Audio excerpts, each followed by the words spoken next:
अस्सलाम वालेकुम जी। उम्मीद है आप सब खैर खैरियत से होंगे, ठीक-ठाक होंगे और अपने-अपने घर में खुशखुर्म होंगे।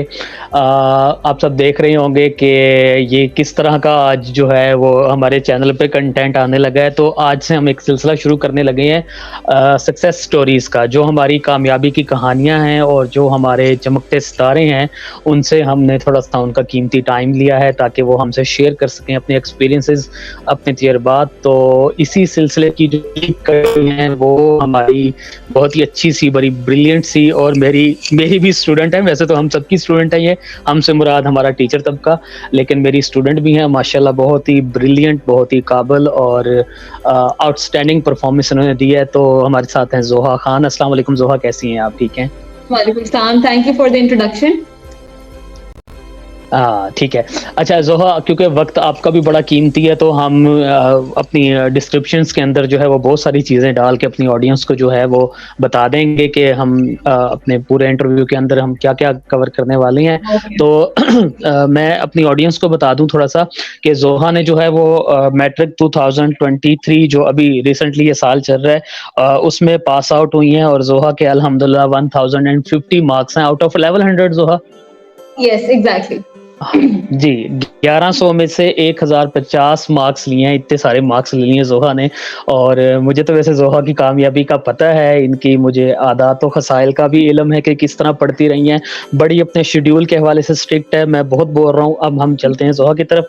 तो ज़ोहा, क्वेश्चंस तो काफ़ी सारे हैं और हुँ, क्वेश्चंस के हुँ। आंसर्स में से भी क्वेश्चंस निकलते रहेंगे, उम्मीद है आप उसका आंसर ओके। देंगी। सबसे पहला क्वेश्चन मेरा ज़ोहा आपसे ये है कि हुँ। ज़ोहा खान के लिए एजुकेशन क्या है? अच्छा। अच्छा, सबसे पहले एजुकेशन की इम्पोर्टेंस तो आई गेस हम सब अवेयर हैं कि एजुकेशन इम्पोर्टेंट है for your personal growth, personal development, financial independence, ये सारे फैक्टर्स हैं। लेकिन हुँ, पर्सनली मेरे लिए मतलब मैंने देखा है इसका फ़र्क ज़िंदगी में इसके बगैर और इसका फैमिली में। हुँ, बहुत सारे लोग हैं सही। जिनके पास अपॉर्च्युनिटी थी, लेकिन they did not hmm, avail the chance, और मैं उनके लाइफ़स्टाइल देखती हूँ और मैं उनके भी लाइफ़स्टाइल्स देखती हूँ कि जिन्होंने फ़ायदा उठा लिया, और बहुत हुँ, डिफरेंस है उनके सही। लाइफ़स्टाइल में, उनके पर्सनैलिटी में। तो पर्सनली मेरे लिए फॉर हुँ। Personal growth, financial independence, career development, individual growth, हर चीज़ के लिए एजुकेशन बहुत इम्पोर्टेंट है। ठीक हो गया। अच्छा ज़ोहा, जैसे 2023 में एग्ज़ाम्स हुए, उससे पहले हुँ, कोरोना का सेशन जो है वो गुज़र रहा था और बच्चे बहुत डिस्टर्ब थे। उसके हुँ, बावजूद आपने इतने सारे नंबर ले लिए, तो क्या कोई चैलेंज दिया हुआ था हुँ। किसी ने, या आपकी आदत में, आपकी नेचर में ऐसे शामिल है, या आपके लिए कोई ये कोई बहुत बड़ी डील नहीं थी? मतलब देखा जाए तो ये बहुत ही आउटस्टैंडिंग आपकी पोज़ीशन है। ये नहीं मुझे पता कि आप इससे सैटिस्फाई हैं कि नहीं है, वो अलग बात है, वो आप बताएँगी तो पता चलता बिल्कुल। जाएगा। लेकिन क्या आपने सोचा हुआ था कि इतने सारे मार्क्स जो आपने लिए हैं, ये आपने लेने हैं, और इसके पीछे क्या बिहाइंड द कर्टन क्या स्टोरी थी? ठीक है। सर, बचपन से एक वो तो था कि करना है, क्योंकि अल्हम्दुलिल्लाह बचपन से हुँ, रिज़ल्ट्स आते थे, अचीवमेंट्स होती थी, तो था कि कुछ करना है करियर वाइज़, एक बिल्कुल नॉर्मल एक पाथ नहीं लेके चलना, कुछ बड़ा करना है। तो उससे पहले मेरा हुँ, जब ये बोर्ड में स्टेप किया कि अच्छा अब ये वो वाले साल हैं कि जिनमें करियर में इनका बहुत ज़्यादा इफ़ेक्ट आएगा। तो हुँ, ये मेरा तो पर्सनली अब आई एम रियली थैंकफुल जो मुझे मिला, लेकिन गोल मैंने पोज़ीशन का भी रखा हुआ था बोर्ड में पोज़ीशन हुँ, का। वो हुँ, अल्लाह ताला को और चीज़ मंज़ूर थी, लेकिन उस वजह से गोल हमेशा से था। मतलब I always had it in my mind कि मैंने कुछ करना है और इस ख़ास तौर से ऑब्वियसली इस फ़ील्ड में करना है। और जहाँ तक आपने कहा सही। कोविड की बात आई थी, कोविड में हुँ, अल्हम्दुलिल्लाह एक अच्छे इंस्टीट्यूशन से मेरा ताल्लुक था, तो उसमें बहुत हुँ, अच्छा हमारा सिस्टम रहा, उसमें ऑनलाइन क्लासेस बाकायदा रहीं। मतलब ऐसा हमें हुँ, फ़ील नहीं हुआ कि हमारा स्कूल खत्म हो गया है, हमें बाकायदा हुँ। रोज़ क्लासेस होती थी, उन्हीं टाइम पीरियड में होती थी। और मेरे बोर्ड शुरू होने से पहले कोविड खत्म मतलब हो चुका था, स्कूलिंग कंप्लीटली हाँ, रिज़्यूम हो चुकी थी। आपकी तो आपकी 9th प्रॉपर शुरू होने पे वो खत्म हो चुकी था पीरियड वो वाला। एग्ज़ैक्टली तो कुछ ज़्यादा फ़र्क नहीं पड़ा, हाँ, लेकिन जो वो साल थे वो भी हमारे एजुकेशन हमारी नॉर्मल चलती रही, मतलब बाकायदा 8 क्वालिफ़ाई करके 9th में पहुँचे थे। सही है। अच्छा ज़ोहा, यहाँ एक और क्वेश्चन देखें ना, आंसर से क्वेश्चन बनता है, तो इसमें से अब एक और मैं चीज़ आपसे पूछना चाहूँगा कि जिस टाइप ऑफ स्कूलिंग में आप थीं, बचपन से लेकर आप पढ़ते आ रहे थे, और आपका जो एक वहाँ पे एक बड़ा डिफरेंट टाइप का स्कूलिंग है, और वो बिल्कुल। एज़ कम्पेयर टू दूसरे प्राइवेट इंस्टीट्यूशन से वो बहुत डिफरेंट है। आपसे तो क्लास में तो कई दफ़ा हम इस बारे में बात करते रहे हैं, हमारे ऑडियंस के लिए है या जो हमें जानते हैं उस लिहाज से कि जब आप 8 से मैट्रिक में आते हो तो मैट्रिक जो है वो तो आप जानती हैं और हमारे स्टूडेंट्स भी जानते हैं, बड़ा डिफरेंट सा सिस्टम है। और आप जब 8वीं तक पढ़ते आते हो 8 क्लास के बाद, तो आपने उसको शुरू में क्या परेशानियां थी और कैसे टैकल आउट किया उसको? सर ऑब्वियसली सब उससे पहले जो गोल होता था उसकी पढ़ने की स्ट्रैटेजी बिल्कुल डिफरेंट थी और उसके बाद वाली स्ट्रैटेजी कंप्लीटली डिफरेंट थी। तो task syllabus as such matric का मुश्किल नहीं है टू बी ऑनेस्ट, ना ही इतना लेंथी है ना ही उस तरह का है, वो कर सकते हैं आराम से स्टूडेंट। लेकिन जो मेजर टास्क था वो स्ट्रीम का शिफ्ट था। स्ट्रीम कंप्लीटली चेंज हो गई थी हमारी एजुकेशन की, क्योंकि हमें बोर्ड की और बोर्ड में पढ़ना और वैसे पढ़ने में बड़ा फर्क है, क्योंकि बोर्ड में नंबर लेने के और कुछ टैक्टिक्स होते हैं जो आपको चाहिए होते हैं। शुरू में बहुत प्रॉब्लम हुई थी और मेरे लिए खुद बड़ा मुश्किल था, क्योंकि हर चीज को याद करने की आदत एज सच नहीं थी, इतना राइटिंग का वो नहीं था, प्रेजेंटेशन बहुत पुअर थी, उन चीजों पे एक्स्ट्रा काम करना पड़ा मुझे लगता है, क्योंकि खास बाकी स्टूडेंट्स को बचपन से वो आदत थी। मतलब अगर अब मैं देखती हूँ तो उन सबकी हैंड राइटिंग और उनका वे ऑफ स्टडी था ही यही, हमारा ऐसा नहीं था, हमारा बिल्कुल डिफरेंट था। हमारा बस कॉन्सेप्ट हुआ, समझ लिया तो बस हो गया। लेकिन यहाँ पे ऐसा, यहाँ पे तो जो लिखा हुआ है you're supposed to write it exactly। तो फर्क था, शुरू में बहुत मुश्किल हुई, लेकिन बस ये था कि ये नहीं सोचा था कि बस नहीं हुआ तो छोड़ दूंगी, पता था ये करना है और इसी को इंशाल्लाह बहुत अच्छे से करना है। तो वो गोल था, कंसिस्टेंसी थी और इर्द गिर्द के लोगों से मोटिवेशन भी ली, गाइडेंस ली, तो हो गया। टीचर्स ने अच्छी गाइडेंस की तो पता चल गया। तो इसी हवाले से आप अपने जो जूनियर्स हैं उनको क्या सजेस्ट करती हैं कि बोर्ड का पैटर्न, उसकी प्रेजेंटेशन और वो साइकोलॉजिकली तौर पे भी डील करना पेपर को और उसके बाद इतने अच्छे नंबर लेना? तो आपके पास तो लाजमी बात है, बहुत सारी टिप्स इस तरह की होंगी कि जिनको हमारा एक यंग बच्चा जो 9th में बच्ची आता है, तो वो क्या चीजें अभी से जहन में रखे, उसके हवाले से आप क्या कहना चाहेंगी? अच्छा, सबसे पहले पेपर के लिहाज से तो और मैं बता देती हूँ, लेकिन पहले के जो एक बेसिक बात है, डेली का काम, डेली वाला जो एक हर टीचर भी मेरे ख्याल से हर स्टूडेंट को कहते हैं कि जो डेली आपको काम पढ़ाया जा रहा है, मतलब you are supposed to learn it, रोज का काम, फिर भी मतलब आपको प्रिपेयर करना पड़ेगा उस सारे सिलेबस को दोबारा, लेकिन सबसे ज्यादा हेल्प कोई चीज करती है कि आज का काम मतलब आज ही करें। यू नो, आप ये ना करें कि अब जब पेपर आएंगे तो तब पढ़ेंगे, जब टेस्ट आएंगे तो तब पढ़ेंगे, रोज का रोज पढ़ें। तो डेफिनेटली वो सबसे मेजर बात है। और दूसरी बात, कभी कोई टेस्ट ना छोड़ें।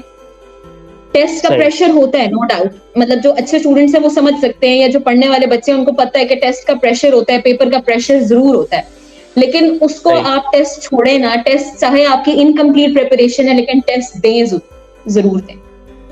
यानी ये सारी चीजें वो है कि जी आप बात करें।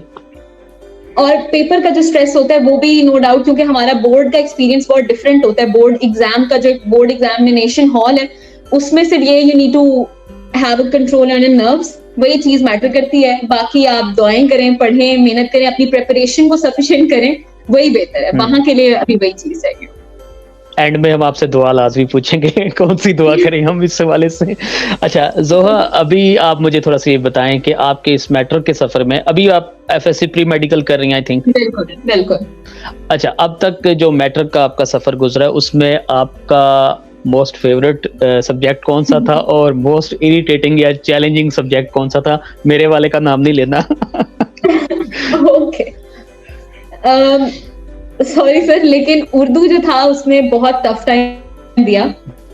सही, मतलब ओवरऑल हमारी लैंग्वेज ओवरऑल वैसे भी जरा उर्दू थोड़ी सी वीक है, उसको थोड़ा हमें प्रॉब्लम होती है उसको लिखने में, और तो उर्दू ने टफ टाइम दिया। और मेजरली रिजल्ट जो है वो नंबर कम भी उसी सब्जेक्ट में हुए, उसी में हुए, बिल्कुल।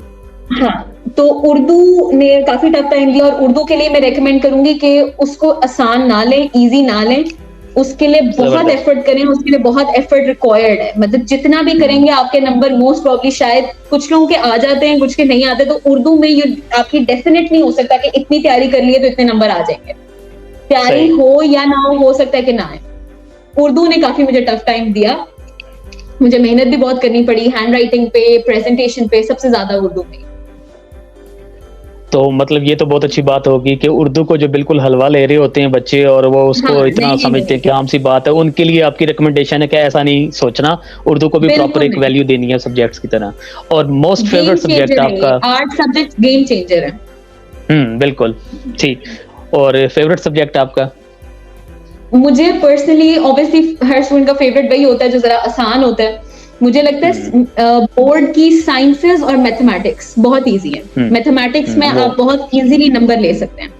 वो तो आपके बहुत मार्क्स जो हैं डेफिनेट वहाँ से शो भी हो रहा है कि आपने माशाल्लाह उसमें छोड़ा ही नहीं पीछे कुछ। बस ये साइंसेस और ओवरऑल मैथ्स भी साइंस में ही आती है, लेकिन ये सब्जेक्ट्स बहुत इजी हैं। हाँ, सही। साइंसेस अच्छा बहुत इजी है। ज़ोहा सही। ज़ोहा आप मुझे क्वेश्चन वैसे मेरे ज़हन में कुछ और आ रहा था अभी क्योंकि बात उस तरफ आ रही है, तो आप मुझे इस हवाले से क्या बताएँगे कि कोई आपकी लाज़िमन बात है, कोई आपकी शेड्यूलिंग होगी, कोई आपका शेड्यूल होगा, कोई आपका टाइम टेबल होगा, आप थोड़ा-सा मुझे हम्म, उस हवाले से भी बता दें और ये जो मार्क्स आपने माशाल्लाह लिए हैं, इस हवाले से ये भी हमारे व्यूअर्स के लिए बता दें कि ये आफ्टर स्कूल आपकी सारी अपनी मेहनत है या आपने इसमें कोई अकेडमी या कोई ट्यूटर या कोई इस तरह की कोई चीज़ें भी थी? थोड़ा-सा इस हवाले से भी बता दें हमारे बच्चों को जो सुन रहे ओके। हैं।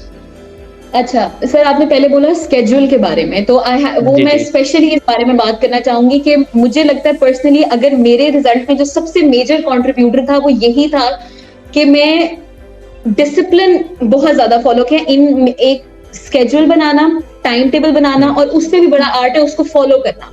टाइम टेबल बना लेते हैं, सही। फ़ॉलो करना मुश्किल होता है। तो बिल्कुल सबसे ऐसे ही। ज़्यादा वो यही था कि एक काफ़ी अरसे से मेरी स्ट्रैटेजी थी कि मैं बगैर टाइम टेबल के अभी तक भी नहीं पढ़ सकती। मुझे टाइम हुँ, टेबल मैं हमेशा जब मैं पढ़ना शुरू जैसे फॉर इंस्टेंस अगर हम स्कूल से वापस आते हैं, तो उसके घंटे हुँ, बाद जब रेस्ट हो गया, तो उस वक़्त I used to sit down and I used to write down the tasks जितने भी मुझे अलॉटेड थे आज के मतलब आज के डेट में मैंने ये काम करना है।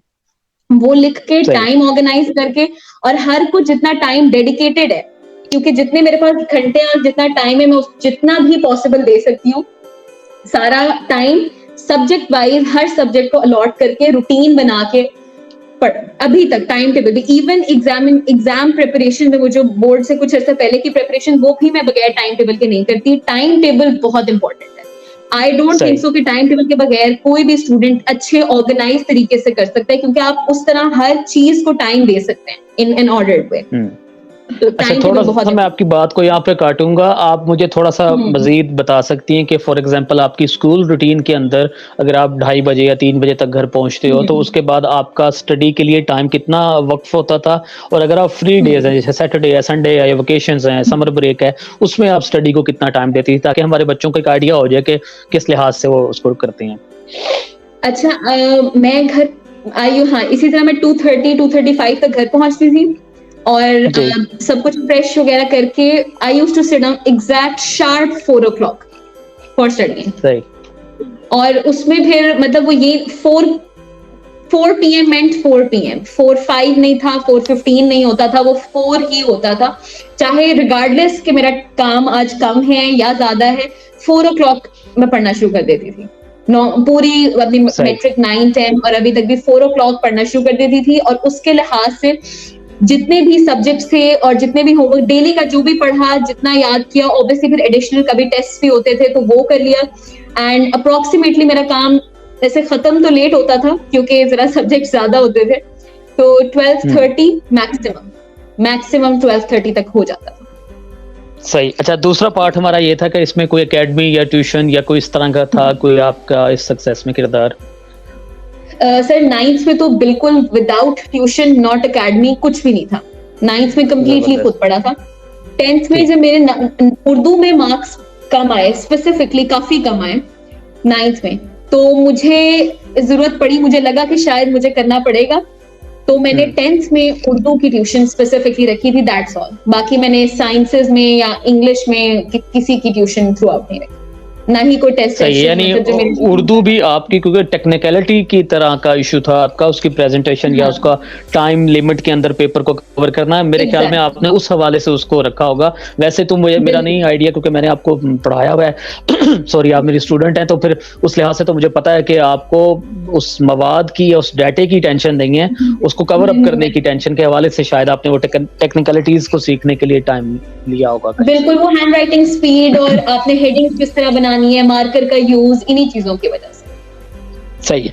अच्छा ज़ोहा, अब एजुकेशन के हवाले से तो मेरे ख्याल में हमने सम अप काफ़ी चीज़ें कर ली हैं। वैसे तो मैं तो चाहता हूँ कि आपकी स्टोरी पे हम काफ़ी देर इस पे बात करें, लेकिन वो वक़्त की कैद है उस लिहाज से। बिल्कुल। 1-2 सवाल बस जस्ट आखिरी हैं, वो मैं पूछता हूँ कि आपकी सबसे बड़ी मोटिवेशन क्या है? आपकी अच्छा क्या आगे मोटिवेट करता है आपको, क्या चीज़ मोटिवेट करती है? अच्छा, to be honest may be some students would, मतलब कुछ पर्सनालिटीज का नाम लें, लेकिन इन माय केस मुझे मेरा गोल मोटिवेट करता है। माय गोल जो मैंने रखा हुआ है, when I imagine myself standing there and accomplished whatever I dreamed of, तो मेरे लिए वही मेरा गोल है। व्हाट आई इमेजिन, मतलब किसी भी एक अच्छे गवर्नमेंट मेडिकल कॉलेज में and running a successful business, वो मेरा गोल है एंड सही। That's what motivates me. जब भी even if I am exhausted, मैंने अपनी स्टडी प्लेस में भी यही मोटिवेशनल कोट लगाया हुआ है कि whenever you feel tired, think of the cause you started it, तो दैट मोटिवेट्स मतलब क्वाइट पॉसिबल हम फ्यूचर की एक लेडी डॉक्टर से बात कर रहे हैं। मी। इंशाल्लाह इंशाल्लाह। सही, माशाल्लाह। अच्छा ज़ोहा, जैसे कि कुछ बच्चे जो होती हैं वो बाज़ दफ़ा पीछे से एक सवाल रहता था इसलिए मेरे ज़हन में आया, बहुत इम्पोर्टेंट है कि बाज़ दफ़ा 9th में कुछ मार्क्स इस तरह के किसी एक सब्जेक्ट में, 2 सब्जेक्ट्स में या उनके टारगेट से थोड़ा-सा कम हो जाता है, तो वो क्या होते हैं कि डिसहार्ट हो जाती हैं और वो 10th के अंदर वो उस तरह का ज़ोर नहीं लगा रहे होते, जो वो 9th में लगा चुकी होती हैं। उनके ज़हन में कुछ चीज़ें आती हैं, जैसे फॉर एग्ज़ाम्पल मैं टीचर बहुत सारी चीज़ें सुन रहा होता हूँ ना, सर कोई फ़ायदा नहीं है, सर वो होता तो ऐसे है, सर ये, सर वो। तो वो जो एक उन्होंने अपना एक वो 100% दिया होता है, वो उतना भी दे पा नहीं रहे होते। उनको क्या मैसेज देंगी, उनको क्या कहेंगी? ओके, मेरे साथ खुद यही, मतलब आई वेंट थ्रू इट। मैं 9th में खुद मेरे अपनी एक्सपेक्टेशन से मेरे उस तरह के मार्क्स नहीं आए थे जो मैंने एक्सपेक्ट किए थे, लेकिन जो मैंने खुद को मोटिवेट ही किया था कि 10th इज, वैसे अगर एक फैक्चुअल बात करें, 10th is easier than 9th। ये हम हर जगह सुनते हैं कि शायद 9th आसान है और 10th मुश्किल है, ऐसा नहीं है। 10th ज्यादा आसान है क्योंकि 9th में हम उस पैटर्न पे नए नए आते हैं, हमारे लिए मुश्किल ज्यादा होता है, लेकिन वैसे 10th इजियर है। तो आप लिटरली 10th गेम चेंजर है। मैंने हमेशा अपने एग्जाम्पल्स भी यही देखे हैं कि 9th में कम लेने वालों के अगर वो अपनी एफर्ट जारी रखें, देखिए 9th तो हो गई, अब 10th में you have the complete chance to turn off your, मतलब आप 360 पे अपना रिजल्ट घुमा सकते हैं। और एक्सपीरियंस भी है आपको बोर्ड के पेपर का। हाँ बिल्कुल बिल्कुल, आप आराम से कर सकते हैं, it's in your hands. 10th में नंबर लेना आसान है, तो अगर आप 9th वाली ही एफर्ट 10th में भी कर लें तो फिर आपके नंबर बहुत अच्छे आ सकते हैं। दैट्स ऑनेस्टली, मतलब मैंने 9th में एफर्ट जितनी की थी, हो सकता है शायद मैंने 10th में उससे कहीं जगह, कुछ जगहों पे शायद कम की हो, लेकिन नंबर मेरे उससे ज्यादा आ गए क्योंकि वो एक पैटर्न पे हम एडजस्ट कर चुके थे, बोर्ड का जो पैटर्न था। तो 10th में नंबर लेके आप अपना पूरा मैट्रिक का रिजल्ट चेंज कर सकते हैं। And please don't get disappointed, believe in अल्लाह। अगर कोई वजह है, अगर आपके नंबर कम हुए हैं तो उसकी जरूरी कोई वजह है, आप अपनी वो आपकी मेहनत हो सकता है आपको 10th के रिजल्ट में मिल जाए। ये किसी और तरह आपसे मोटिवेट करना चाह रही हो, अल्लाह ताला का प्लान तो सुपर प्लान है, वो कुछ और शायद हो रहा हो, तो डिसहार्ट नहीं होना इस मामले में कहीं भी। बिल्कुल बिल्कुल। अच्छा, अभी भी चांस है, एट द एंड, हाँ थैंक यू। अगर बात में आपकी कोई शायद कर रही थी आपने, मैंने काट दी है क्योंकि हमारी कमिटमेंट हुई थी 15 से 20 मिनट की, तो हम बड़ा एक्साइटेड टॉपिक है। तो बस मैं आखिरी सवाल आपसे लेना चाहूँगा कि आप हमारे देखने वाले जो 9th और 10th के जितने भी स्टूडेंट्स हों, उनको क्या मशवरा देना चाहेंगी या उनको क्या टिप्स देना चाहेंगी, क्योंकि आप माशाल्लाह हमारे लिए एक बड़ा रोल मॉडल हैं बच्चों के लिए, तो आप क्या कहना चाहेंगी उनके लिए? अच्छा, सबसे पहले तो मैं एक एज ए स्टूडेंट में कहूंगी, अभी हमने काफी पढ़ाई की और वो बातें की हैं, लेकिन please be regular in your prayers. अपनी नमाजों को रेगुलर करें एंड और वो as a student, trust me, it's a game changer. आप अपनी नमाजों में रेगुलर हो जाएं, आपके अंदर वो जो सारी पॉजिटिव स्पिरिट एंड मोटिवेशन है वो खुद ब खुद आएगी।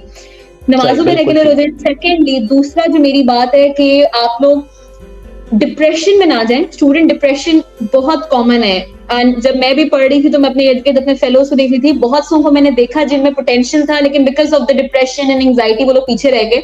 तो उनके लिए है कि प्लीज डिप्रेशन में ना जाएं। हाँ, these years are very important. Career के लिहाज से टाइम वेस्ट भी ना करें, मेहनत करते रहें, इंशाल्लाह रिजल्ट मिलेगा दिस टाइम और सम अदर टाइम, लेकिन रिजल्ट आपको जरूर मिलेगा। Keep on working hard and smart study की तरफ आ जाएं, रादर देन वो जो एक हार्ड स्टडी होती है उसकी बजाय स्मार्ट स्टडी की तरफ आ जाएं। कॉन्सेप्ट्स क्लियर करें क्योंकि आपके पेपर कंसेप्चुअल भी होंगे, तो कॉन्सेप्ट पे फोकस करें। दैट्स ऑल, कॉन्सेप्ट पे फोकस करें और एक्टिविटीज में भी पार्ट लें, लेकिन टाइम मैनेजमेंट जरूर करें, अपना एक रूटीन बनाएं, स्केड्यूल बनाएं। इजी है। थैंक यू ज़ोहा, बहुत बहुत शुक्रिया आपका कि आपने इतनी ठंड वाले माहौल में हमें इतना सारा टाइम दिया।